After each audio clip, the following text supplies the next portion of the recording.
It's the start of a new month which could make or break our season. It's simple, we win 5 games, we win a league and a cup double. In today's video we're going to be discussing all the latest Celtic news from the last 24 hours. That includes Matt O'Reilly potentially leaving for Inter Milan. There is so much to cover in today's video. And hello everybody, welcome back to the channel. Before we do get into today's video, as always, make sure you do drop a like on this video and subscribe to the channel for more Celtic content. Celtic gaffer Brendan Rodgers is not among the nominees for PFA Scotland Manager of the Year. Killie gaffer Derek McInnes, Dundee boss Tony Docherty and Falkirk's John McGlynn have all been put up for the award. While these candidates are well worthy of their nominations, former Celtic striker turned pundit John Harson has been taken aback that Rodgers is not among the suggested names. He said, "I'm surprised by that snub.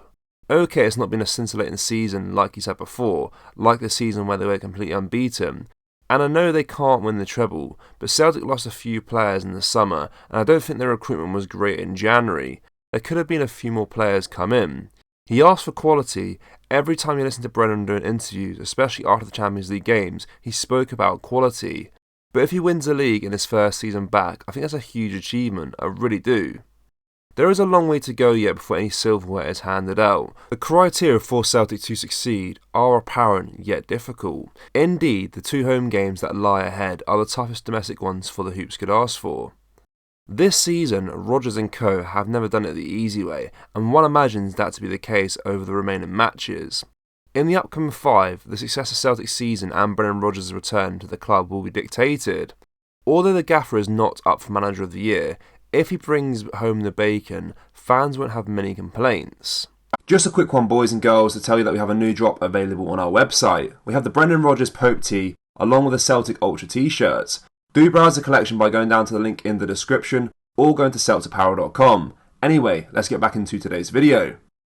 Inter Milan has again set their sights on Celtic midfielder Matt O'Reilly, according to reports from Corriere dello Sport, with their source even claiming that Inter have held feeler talks. The Serie A champions are preparing to bolster their squad for the upcoming season and view O'Reilly as a key target. After a standout season at Celtic Park, which attracted attention from major European clubs, including Atletico Madrid in the January transfer window, O'Reilly's future at Celtic remains uncertain. The Spanish giants were previously unsuccessful in their bid to secure his services, and now Inter Milan appears to be the latest club interested in their midfielder. Inter Milan considered a January move for Matt O'Reilly. They had prepared an offer of initial loan until the end of the season, with an obligation to buy in the summer. Inzaghi's team clinched a Serie A title with a victory over their local rivals AC Milan early this month, and they are already planning summer reinforcements. Reports suggest that Inter have been closely monitoring O'Reilly's performances and are contemplating a summer transfer, with even feeler talks and contact having been made. Former Celtic wide man Johnny Hayes has been linked with a return to the club in a coaching role with the under-18s. The Hoops are on the lookout for a replacement for Stuart McLaren, who was in the role for just over 2 years. Charlie Mulgrew, Adam Ashgar and Hayes have been linked, with the latter currently gaining coaching experience with Aberdeen's under-16s. Hayes is also part of the interim boss Peter Levin's backroom team in the dual-playing role. His contract with the club expires at the end of the season, and Levin expects him to remain at the club until then. He said, "They have games and also the Youth Cup final, so we are stretched in that just now and Johnny is helping out. I don't know what he is going to do after that contract expiration.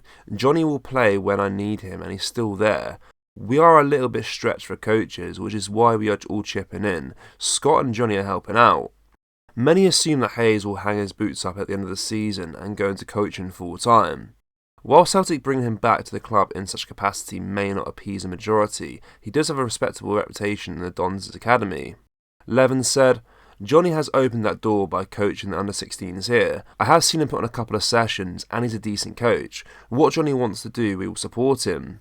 We will likely be given more coherence surrounding the under-18 roles at Celtic come this summer. Whether it be Mulgrew, Hayes or Ashgar who gets the job, it will be an intriguing appointment as the club makes some key changes to the academy setup." Former Celtic striker turned pundit John Harson has fired a warning to the club's board ahead of the pivotal summer transfer window. Regardless of how the current season ends, the Hoops must invest in quality this summer. There are too many players in the squad right now who the majority believes to be below par. Whether they are intending to win back the title or indeed retain it next season, Celtic need to get recruitment spot on over the next few months, but a lack of coherence surrounding it is concerning. Since Mark Laurel and Joe Dudgeon departed at the beginning of March, there has been no correspondence from the club regarding who has taken over from the pair, or if there is a restructuring of the recruitment department taking place. Celtic are continually being linked with players, but fans don't know who is identifying them. Regardless of who is in charge though, Harson thinks the board must invest money to ensure manager Brendan Rodgers is pleased and that European progression can be made. He said, "It's important the Celtic board backs Brendan this summer and I think they will. They all saw the disappointing Champions League campaign and I think they'll know to listen to the fact that he was talking about bringing in a real quality in January. I'm not saying they go and spend £10 million on a player because that's not really the Celtic way.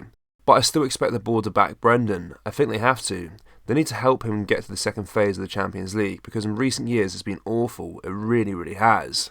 There is money there now and I really do think Brendan will get the backing he wants because that's all you hear him say." Also, John Harson thinks centre forward Adam Idah has all the attributes to become a successful permanent signing for the Hoops. The Irishman is currently on loan at the Celts from Norwich City and so far has made quite an impact. Across 11 league appearances in Scotland's top flight, Idah has scored 7 goals, assisting a further 4. His strikes at Easter Road, Fir Park and Ibrox are critical, but some of his overall performances have left a few fans frustrated. Over the last 2 games at Hampden and Dens Park, the 23-year-old hasn't entirely set it alight, but for a player of his age who is not getting consistent minutes, one must expect inconsistency. We revealed last month that Norwich want north of £6 million for his services, and Hartson thinks signing him permanently would be wise. The Welshman believes the big man from Cork has attributes that can make him a prosperous long-term acquisition. He said, "He's big and powerful, he can run in behind, and he knows how to finish. He could be a great signing. It can be a gamble with new signings, but Celtic will know what they are going to get. They know he can make an impact in games. They know he can score big goals and handle the pressure. It's a big decision for Brendan Rodgers, but I have been impressed with him. He seems a level-headed boy who has a lot of attributes." Celtic fans, what do you make of what we discussed in today's video, in particular with regards to Matt O'Reilly and his ever-growing transfer links away, this time with Inter Milan? Let us know down in the comment section below. That of course does bring us to the end of today's video.